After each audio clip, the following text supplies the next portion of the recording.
Shamsher Khan Pathan joining us for more on this. Shamsher Khan Pathan, the question being asked at this point in time is that if this institute does take funds from the government, then shouldn't it be providing reservations really to SCs, STs and OBCs, which are in fact backward sections? Shouldn't that kind of reservation be provided also by AMU? Just 30 seconds to me, I will clear everything before you. The minority status is given to Aligarh Muslim University as per the Article 39, 29 and 30 of the Constitution. Secondly, in 1968, the minority status of AMU was rejected or denied by the Supreme Court. But in 1981, the government amended the Aligarh Muslim University Act and given the minority status to the Aligarh Muslim University again.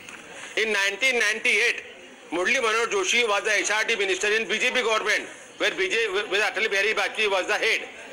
That time also, Murli Manohar Joshi has kept that minority tag of the Aligarh Muslim University as it is.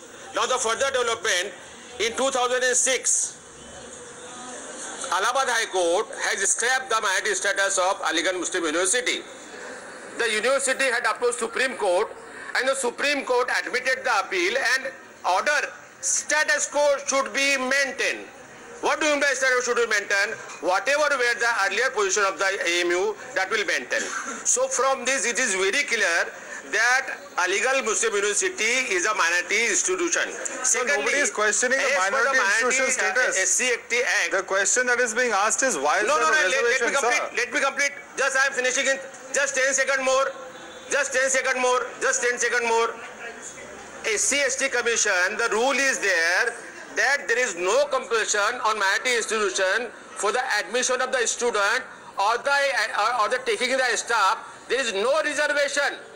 I can read it. It is with me. It is there that minority institution, there is no restriction for the admission of the student and the employments. So it is completely a prerogative of the minority institution to take anybody or not to take anybody. So the bigger question that many will ask is why, if the institution is taking funds from the center, shouldn't there be reservation? Stay with us, Shamsher Khan Pathan. I will get a response from Shehzad Poonawala on this story. Stay with us. Stay with us. I have to go across to my colleague Meghna Dekha, who is joining us. Meghna, take us through this letter that has been written to the HRD Ministry by the Scheduled Caste Commission.